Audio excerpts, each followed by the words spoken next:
Γεια σας, ελπίζω να είστε όλοι καλά. Αυτό είναι ένα βίντεο που ήθελα να κάνω πριν κάποια χρόνια, αλλά τότε μας προλάβανε εξελίξεις με εκείνο το μεγάλο παραμύθι που ξεκίνησε και συνεχίζεται ως τις μέρες μας, οπότε αποφάσισα να το αφήσω στην άκρη για αργότερα. Πάμε λοιπόν να σας δείξω έναν από τους τρόπους που χρησιμοποιεί η NASA για να εξαπατά τους ανθρώπους και να δείχνει ότι οι αστροναύτες στον Διεθνή Διαστημικό Σταθμό βρίσκονται σε περιβάλλον μηδενικής βαρύτητας. Αυτό είναι ένα βίντεο που κυκλοφόρησε από το επίσημο κανάλι της NASA 18 Ιανουαρίου του 2011. Πάμε να σας παίξω ένα μικρό απόσπασμα. Hello, Katie. Hello.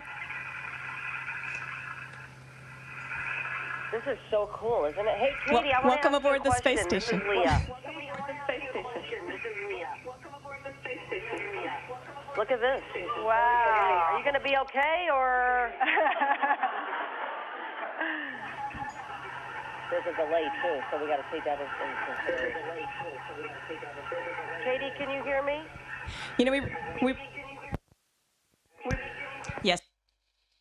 Αυτό που μόλις είδατε τώρα και είχε διάρκεια περίπου 25 με 30 δευτερόλεπτα είναι το αποτέλεσμα που συμβαίνει όταν βρίσκεσαι μέσα σε ένα αεροπλάνο το οποίο εκτελεί πτήσεις παραβολικής τροχιάς. Και τι είναι οι αποκαλούμενες Zero G, δηλαδή μηδενική επιτάχυνση βαρύτητας πτήσεις.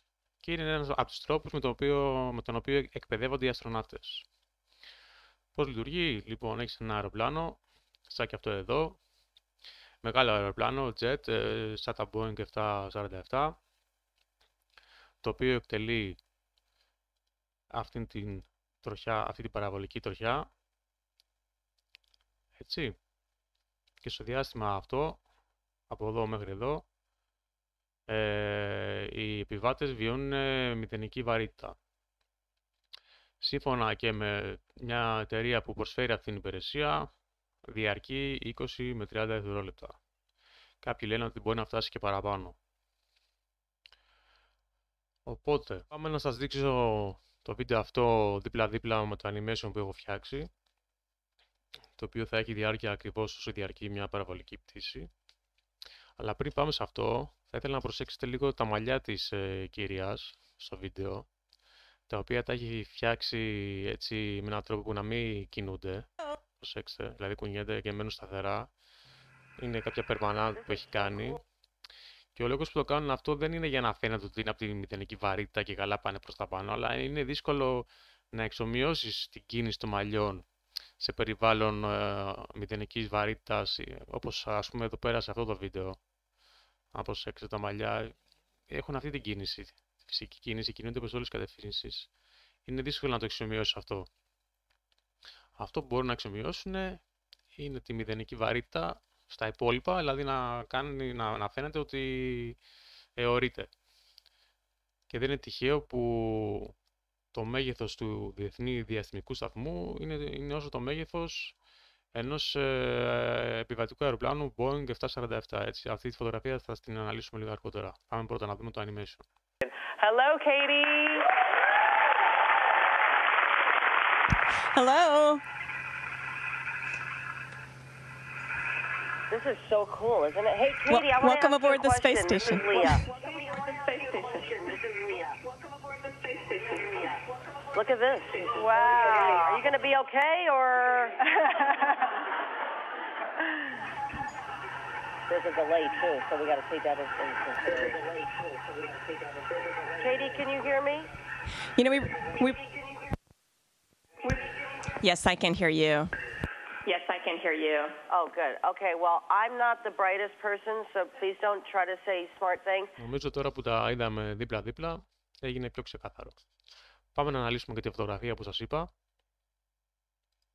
η οποία είναι αυτή εδώ. Καταρχήν πάνω έχουμε τη σύγκριση των μεγεθών, δηλαδή ο Διεθνής Διαστημικός Σταθμός είναι περίπου μεγάλος ως ένα Boeing 747. Έχουμε και ένα παραλληλισμό από κάτω ενός αεροπλάνου με τον Διεθνή Διαστημικό Σταθμό με φώτο του φεγγάρι. Όπως φαίνεται και στη φωτογραφία αυτή, το να μπορείς να διακρίνεις το διεθνή διαστημικό σταθμό τόσο καθαρά όσο ένα αεροπλάνο είναι αδύνατον. Και ο λόγος που είναι αδύνατον είναι επειδή ο διεθνής διαστημικός σταθμός βρίσκεται σε ύψος 408 χιλιόμετρων. Ένα αεροπλάνο το οποίο νομίζω, αν δεν κάνω λάθος, το μέγιστο υψόμετρο είναι κάπου στα 10 χιλιόμετρα. Δεν είναι δυνατόν να βλέπεις ένα αντικείμενο το οποίο βρίσκεται στα 408 χιλιόμετρα, υποτίθεται, να έχει το ίδιο μέγεθος με ένα αεροπλάνο το οποίο βρίσκεται στα 10 χιλιόμετρα, δηλαδή 400 χιλιόμετρα διαφορά. Όπως καταλαβαίνετε, αυτό που ορισμένοι αποθανατίζουν τηλεσκόπια στον ουρανό δεν είναι ο διεθνής διαστημικός σταθμός που μας λένε. Είναι κάτι άλλο το οποίο το έχουν και περιφέρεται για να μπορούν κάποιοι να λένε να περνάει από πάνω μας. Αυτό ήταν το βίντεο. Σας έδειξα έναν από τους τρόπους με τους οποίους εξαπατάει η NASA. Χρησιμοποιεί και άλλα κόλπα, όχι μόνο αυτό, όπως για παράδειγμα σκηνιά, εικονική πραγματικότητα, ψηφιακά εφέ και δεν συμμαζεύεται. Πιθανόν να τα δείτε σε μελλοντικό βίντεο. Ευχαριστώ που παρακολούθησατε. Καλή συνέχεια.